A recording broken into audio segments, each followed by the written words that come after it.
नमस्कार मित्रांनो, बऱ्याच दिवसांनी भेट झाली. बरं वाटतं.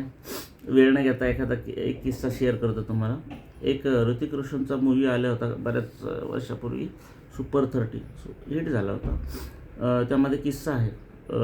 त्यातला किस्सा आहे, चांगला किस्सा आहे, मोटिवेशनल आहे. म्हणजे आयुष्यामध्ये माणूस सगळं हरल्यानंतरसुद्धा ज्यावेळेस नव्या उभारण्यास सुरुवात करतो, तर त्याला कोणता ना कोणता एक प्रसंग कारणीभूत असतो. असाच एक सिक्वेन्स दाखवलेला आहे त्याच्यामध्ये. ऋतिक रोशन हा पापड विकायचं काम करत असतो. तो कागदामध्ये गुंडाळून पापड असं विकायचं काम करत असतो. एका घराच्या ठिकाणी एक गृहिणी पापड घेते आणि पापड घेऊन घरामध्ये जाते. तर ती दारातून बघत असतो ऋतिक रोशन.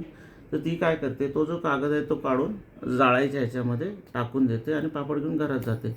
पण तो जो कागद जळत असतानाचा सीन आहे तो खूप हर्ट करणार आहे. त्या सीनमध्ये असं आहे की त्या कागदावर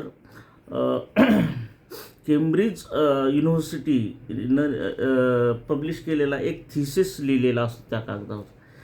तो जळतानाचा फील त्याला येतो, कारण तो थिसिस त्यानं स्वतः लिहिलेला असतो आणि तो केम्ब्रिज युनिव्हर्सिटीनं पब्लिश केलेला असतो. त्याच्या बदल्यात त्याला वर्षभरासाठी सगळी पुस्तक सुविधा फ्रीमध्ये मिळालेली असते. एवढं जागतिक स्तरावरच्या असणारी युनिव्हर्सिटीनं त्याचा थिसिस पब्लिश करून नाव मोठं केलेलं असतं. पण तो आज घडीला काय करत असतो, त्याच पेपरची रद्दी म्हणून पापड गुंडाळून विकत असतो. हर्ट करणारा सीन आहे तो. आता कट टू लाईफमध्ये तो विद्यार्थी दशेमध्ये एवढा गुणवान असतो की तो केम्ब्रिज युनिव्हर्सिटीनं त्याचे थिसिस, त्याचे सोल्युशन्स पब्लिश करून त्याची पावती दिलेली असते. एवढा मोठा झालेला असतो. आफ्टर देन त्याचे वडील वारले आणि तो थोडासा प्रॉब्लेममध्ये आला आणि तो ते सगळं अभ्यासाचं सोडून पापड विकायचं काम आपली दिवसाची गुजराण करायचा, फॅमिलीची गुजराण करायचा, असा सिक्वेन्स आहे तो. तर ती जी घटना आहे ना, ती घटना त्याला हर्ट करते. ती घटना हर्ट करते की आपण लिहिलेलं थिसिस जाळला गेला रे आपल्या डोळ्यासमोर. ही मग हरल्याची पावती होते.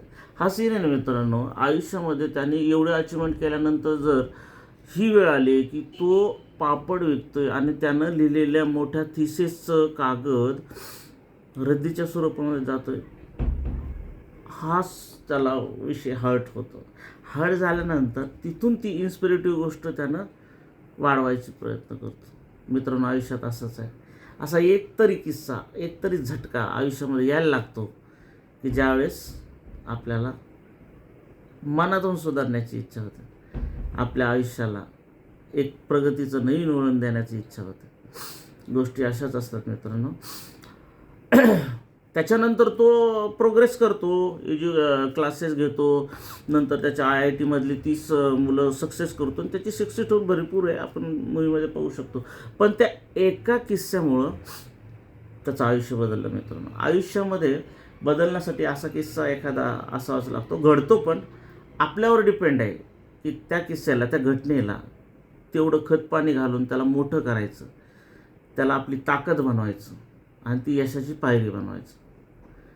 तर मित्रांनो, मला हेच सांगायचं आहे, जर आपल्यावर पडती वेळ आली, आपली उतरती काळ आली आयुष्यामध्ये, काहीतरी आपण डिप्रेशनमध्ये, काही आपल्याच्यानं काम होत नाही आहेत, आपल्या कामाच्या ठिकाणी मनासारखी कामं होत नाही, टार्गेट डोक्यावर ओझं होतात, हारायचं नाही मित्रांनो.